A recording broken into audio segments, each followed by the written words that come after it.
Bago tayo mag-umpisa, baka pwede nyong i-like ang video na to. Malaking bagay ang like sa aming mga content creators. Maraming salamat po.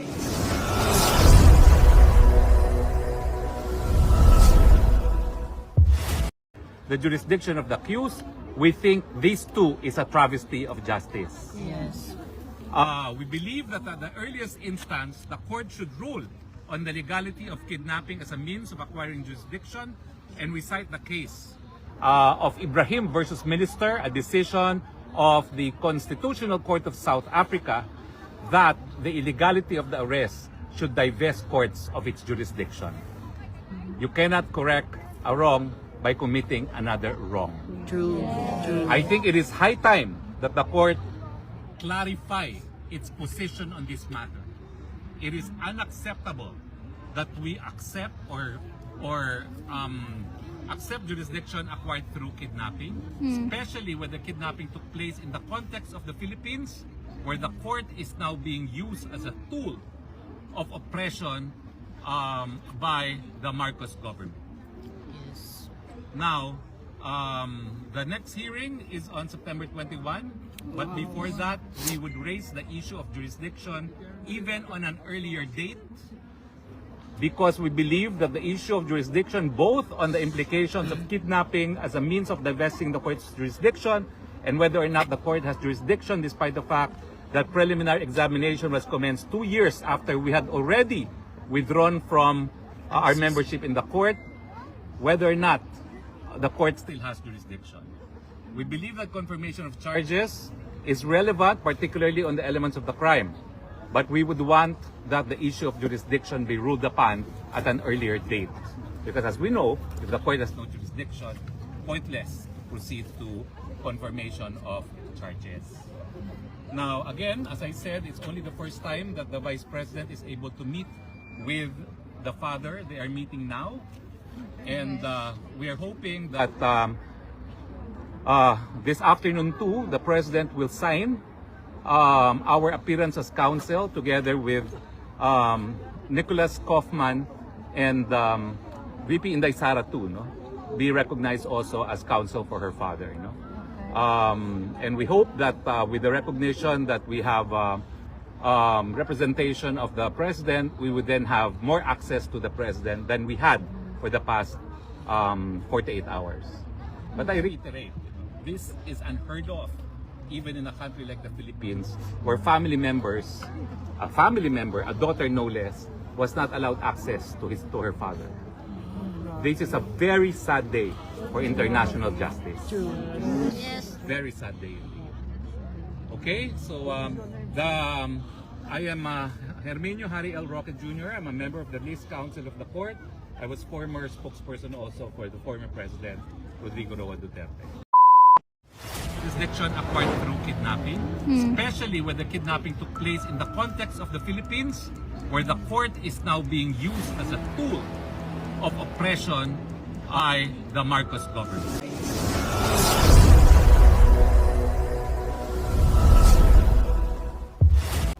Kini-question ngayon ng kampo ni dating Pangulong Rodrigo Duterte sa pangunguna ni Attorney Harry Roque ang jurisdiction ng ICC upang litisin ang kaso na crimes against humanity dahil unang-una hindi anya nabigyan ng due process ang dating Pangulo at hindi sinunod ang tamang proseso ng kanyang pagkaaresto batay na rin sa rules ng ICC.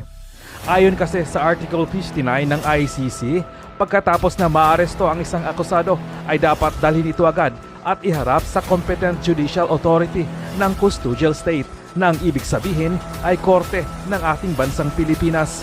Bukod dito, ang taong naaresto ay may karapatang humiling ng pansamantalang paglaya habang hinihintay ang desisyon kung siya ay isusuko sa ICC. Subalit, ang ginawa ng PNP sa pangunguna ni General Nicolas Torre ay dinala agad ang dating Pangulong Rodrigo Duterte sa Villamor Air Base at isinakay sa eroplano patungo sa Hague ng The Netherlands. Tinawag ni Roque na kidnapping ang ginawa sa dating Pangulong Rodrigo Duterte at dapat lamang ay mapalaya ito sa lalong madaling panahon dahil hindi na tayo sakop ng ICC at wala silang jurisdiction sa ating bansa dahil gumagana naman ang ating justice system sa Pilipinas.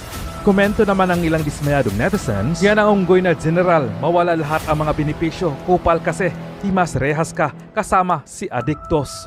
Ipagdasal nyo na wala sanang masamang mangyari kay Tatay Digong, na sana mapauwi siya ng Pilipinas ng maayos at malusog, dahil pag may nangyaring masama sa kanya, alam nyo na siguro ang kasunod nun. Pagtao ang nag-aalab at nagkaisa tulad ng nangyari noon kay dating Senador Benigno Ninoy Aquino, hindi nyo maialis ang mga pagkakaroon muli ng People Power Revolution na ipinagdasal ko na huwag nang umabot sa ganoon. Ipinagdadasal ko na maibalik na rito si dating Pangulong Rodrigo Tatay Digong sa Pilipinas. Talagang mali sa simula pa lang ang ginawa nila. Si Torre ay isang bobo na sumunod lang sa utos at napakayabang pa. As we speak, the Vice President, Sara Duterte, is going to meet for the first time her father. She has not had the occasion, and neither have I, had the occasion to meet with the President. Only Executive Secretary Medeldea, who accompanied him on the plane here, has had the opportunity to meet him this morning for less than an hour. I'm a bit disappointed at the practices of the ICC that has delayed the visit of a family member to an accused.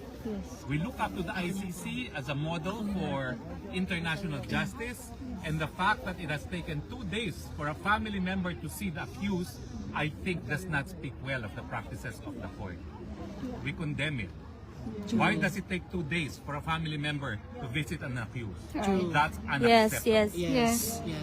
Secondly, we are very much disappointed that the court did not address the issue of kidnapping as a means to divest the court of jurisdiction. Exactly. We think that the ICC should again set an example in promoting international justice, and when kidnapping is allowed as a means of acquiring jurisdiction over the jurisdiction of the accused, we think this too is a travesty of justice. Yes.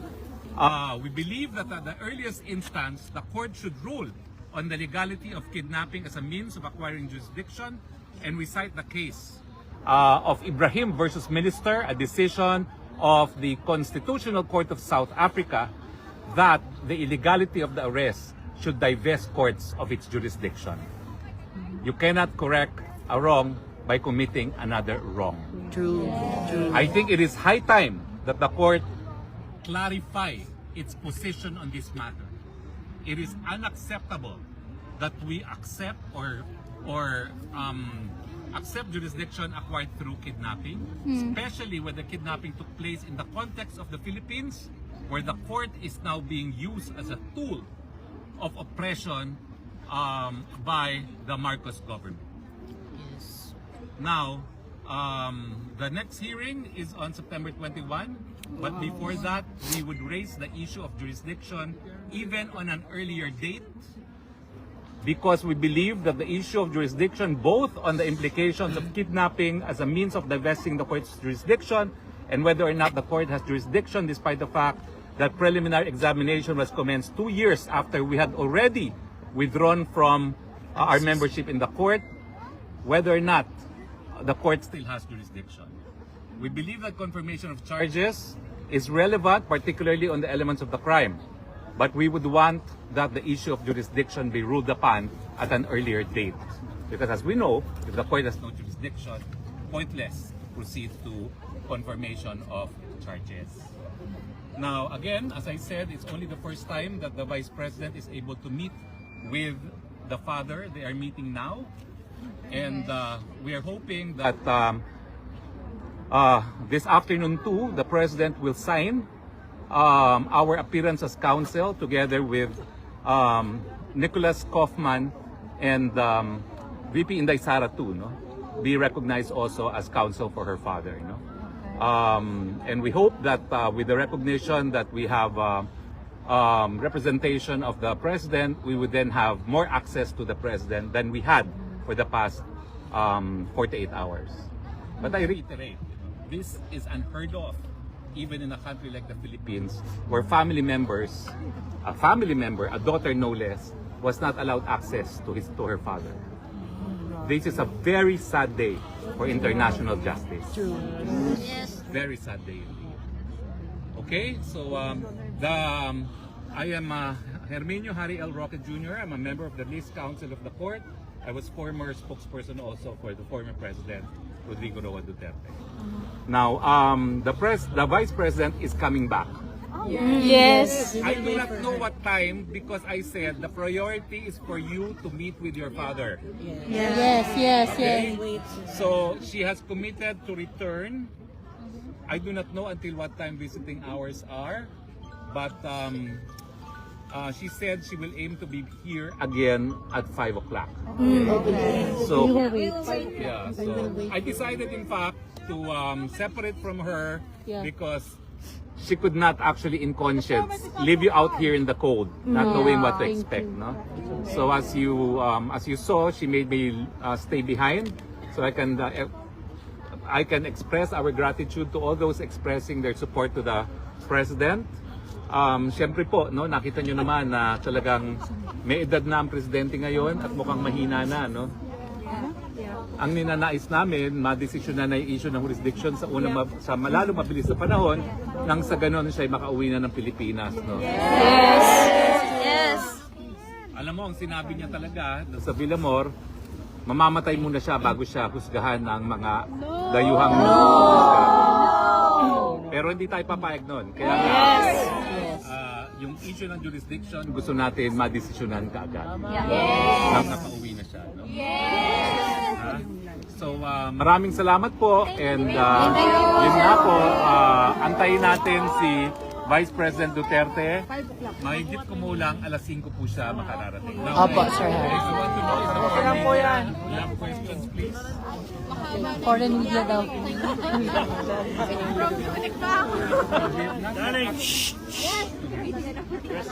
It's only now that the daughter, the Vice President, is being given access to it. Okay?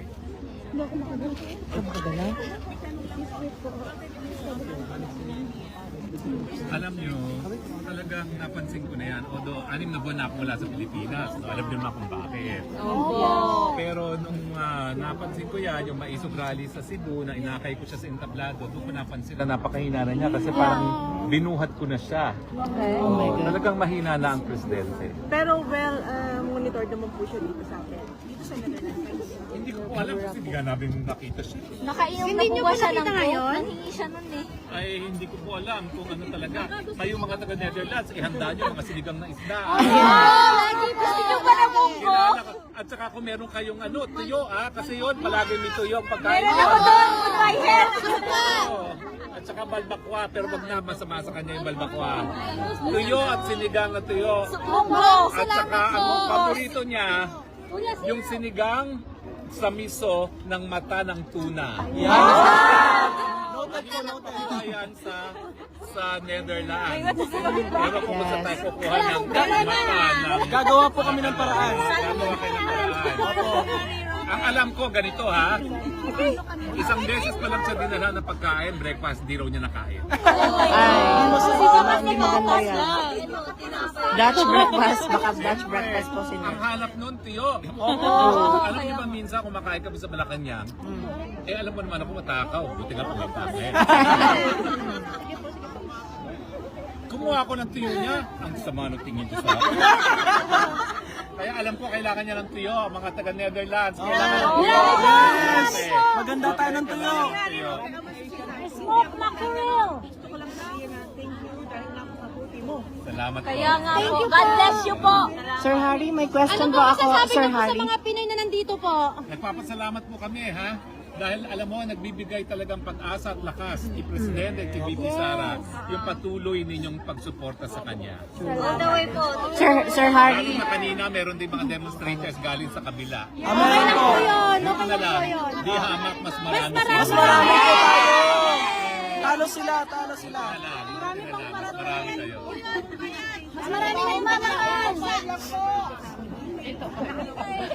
Ngayon pa lang. Parang nyo, pangalawang araw na ngayon pa lang. yes. Hindi man lang binigyan ng pagkakataong bumisita bago iharap sa kauna-unang pagkakataong sa husgado. Sa Pilipinas, hindi mangyayari yan. Totoo po yun. Dito pala sa Holland, nangyayari yan. Totoo po yun. Dito lang sa ICC. Kasi po Sir Harry, Sir May Harry. possible po ba na magpapakita po yung ex-president po natin? May possible po ba magpapakita po sa publiko? Ay, malaki. Malabo. Malabo yung for security. Grabe yung security nila. Sir Harry, Sir Harry, si VP ba, she gonna stay here longer? And wait for the next? Hanggang hindi siya palitan ng kanyang kapatid kasi kinakailangan ng next of kin. Ito, paparating ko lang sa inyo ha. Huwag kayong magagalit sa akin. Yan talaga ang sigaw ng taong bayan ngayon. Asaan ang AFP? Kung nandiyan kayo, pakisagot ang taong bayan. Ang taong bayan ngayon ay umiiyak. Nagdudugo ang puso. Asan kayo, AFP? And please don't tell us. Kasi may mga naririnig ako, I really don't know if it's fake news or not. But please don't tell us na magkaroon kayo ng rally na 1 million. Then lalabas ang AFP.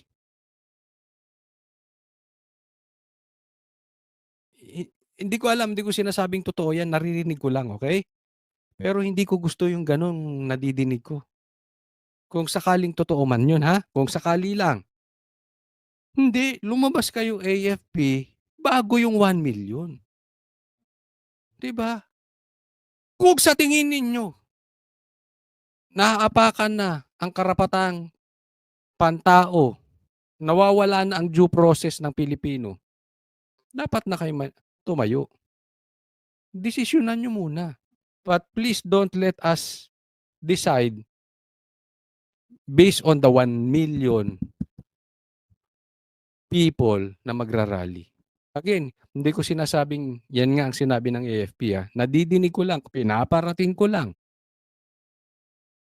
Hindi po maganda kasing pakinggan kung totoo. Kung totoo. Okay? Nililinaw natin. The whatever happened in the past. Ako na yung nag-front sa ating law enforcement at military. Sinabi ko na I will protect you and I will ako ang managot sa lahat. Tingnan mo, galing no? I will protect you. Yung protect, malaking bagay yan. Alam ko malaking bagay yan sa inyong mga pulis. Para magawa ninyo yung trabaho nyo, I will protect you. Tanong, Tatay Digong protected you. Did you protect Tatay Digong when he needed you? Mga pulis. Tanong lang yun. Asaan kayo? Pakisagot. Tama ba ang pag-aresto ni Torre? Kung illegal, asan kayo? This will be a long legal proceedings. But I say to you, I will continue to serve my country at so be it. Kung ganun ang destiny ko. Yan. This is a long proceeding. Yun ang masakit yan kasi nag-average to. Humigit kumulang 10 years ang paglilitis ng ICC. Ganun po katagal. At sa edad ni Tatay Digong, kung lilitisin siya doon, most probably, hindi na natin makikitang buhay si Tatay Digong. And this will be now battle of the brains.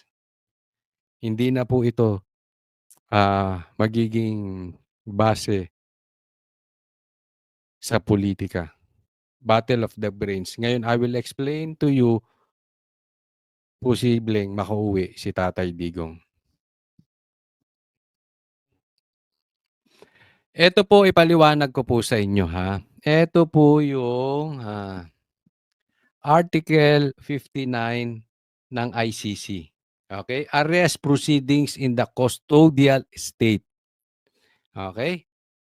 Sabi dito, a state party which has received a request for provisional arrest or for arrest and surrender shall immediately take steps to arrest the person in question in accordance with its laws and provision of Part 9. Number 2, ito ang pinaka-importante.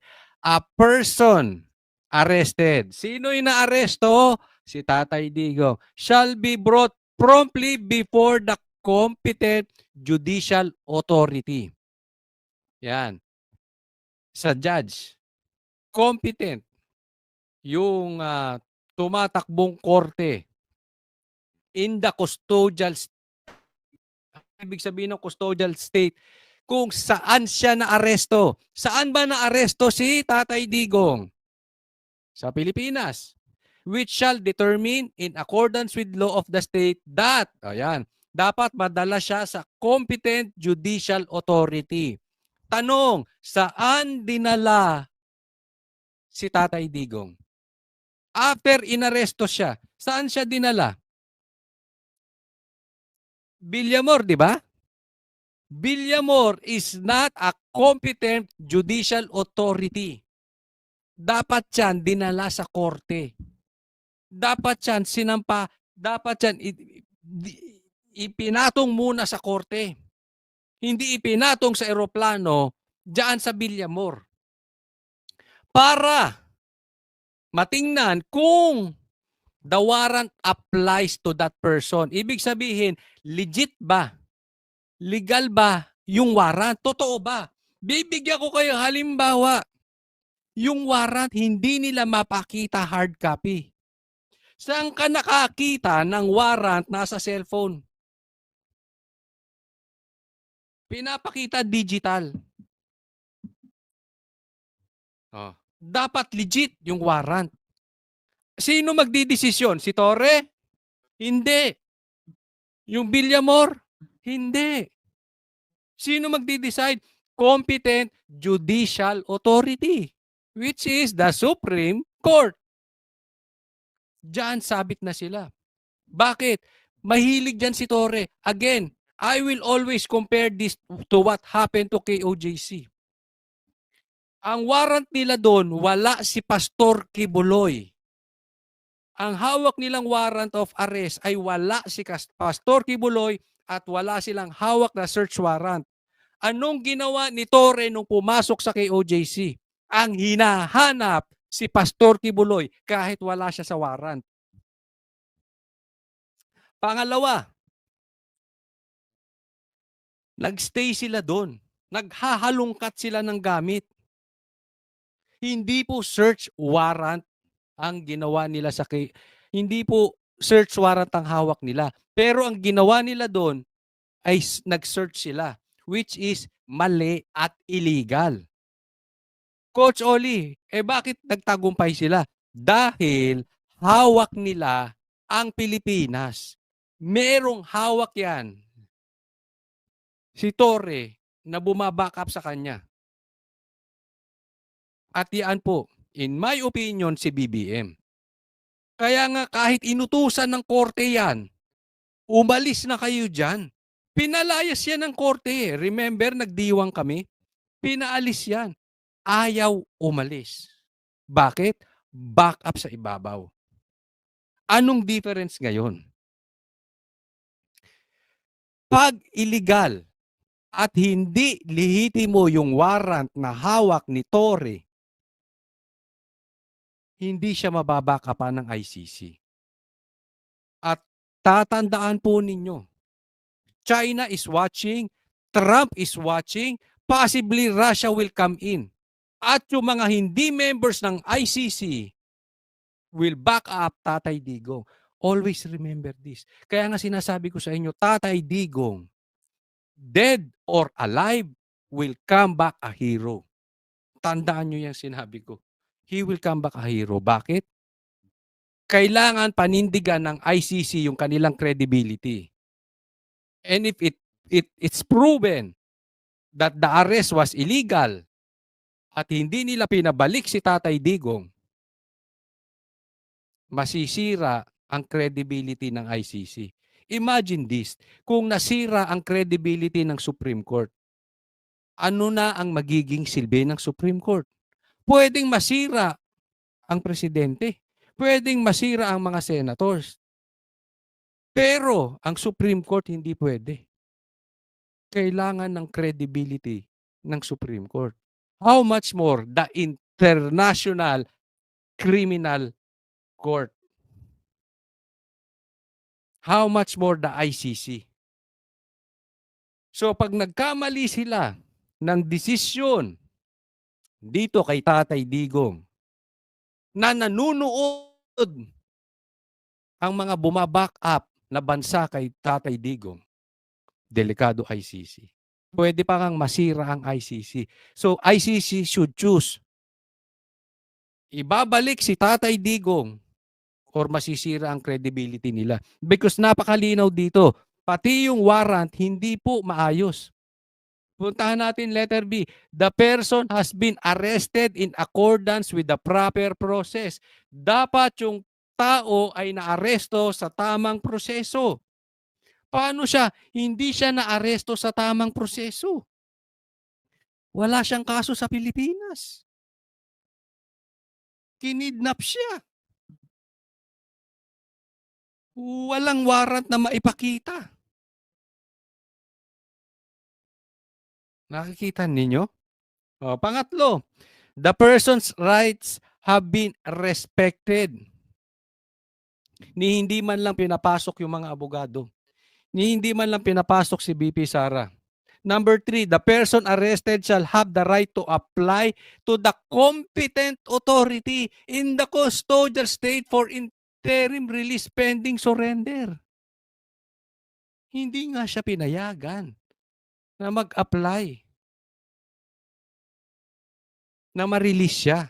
Dapat pwede pa siyang mag-apply. Saan? Sa competent authority. Alin yung competent authority? Yung korte. Ano yung custodial state? Yung anong yung bansang humuli? Pilipinas. Diyan pa lang may problema na tayo. Ito napakaliwanag. And PRRD and ICC are being watched by the whole world. Titingnan nila ang kredibilidad ngayon. Tatandaan natin. Sa tingin natin, malaki si Tatay Digong. Sa tingin natin, mahal siya ng Pilipinas. Nagkakamali kayo. Tatay Digong is bigger than the Philippines. Mahal po siya sa buong mundo. Hindi lang po Pilipino. May mga supporters siya na bansa. Why? Kasi malinis. Malinis si Tatay Digong. Kung meron man siyang pagkakasala tungkol sa humanity, it's because pinagtatanggol niya yung biktima ng mga adik.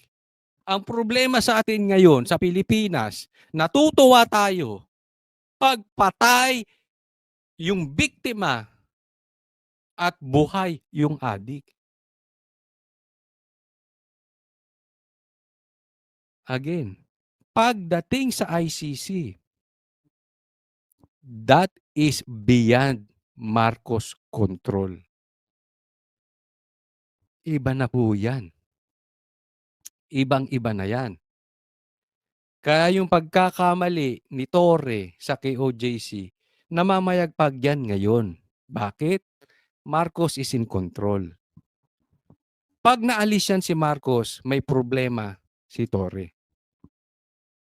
Pero sa ICC, walang kapangyarihan si Torre, walang kapangyarihan si Marcos. And they will force ICC to make equal protected rights of the accused and maybe yung arresting country, which is the Philippines. They need to hindi sila pwedeng maging double standard. Kakastiguhin po sila ng mga bansa.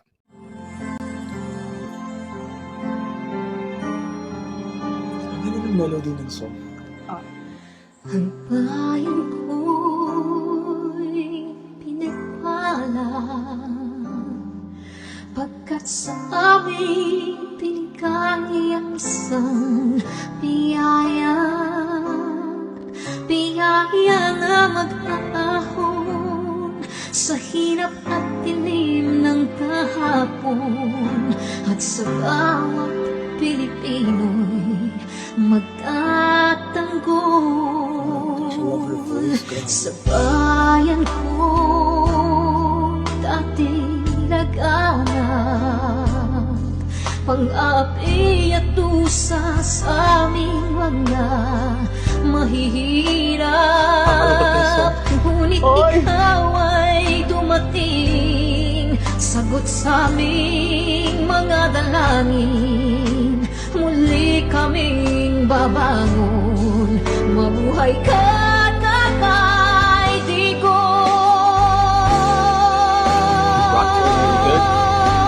Ama, maraming salamat. Aming mga mata'y minuhulat, gawain ng masasamay iyong isiniwalat. Ikaw lang ang pag-asa naming lahat.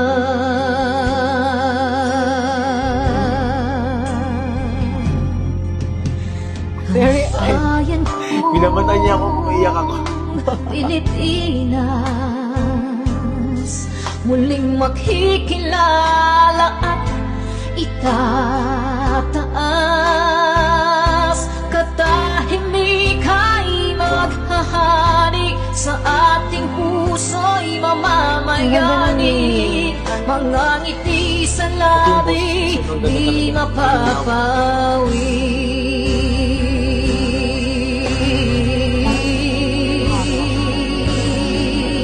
The breathing though. Mabuhay ka, Tatay Digong. Maraming salamat. Ang malasakit sa Pilipino ay walang kasing tapat. Ika'y paglalaban ng iyong mga anak. Tunay kang biyaya sa bansang Pilipinas.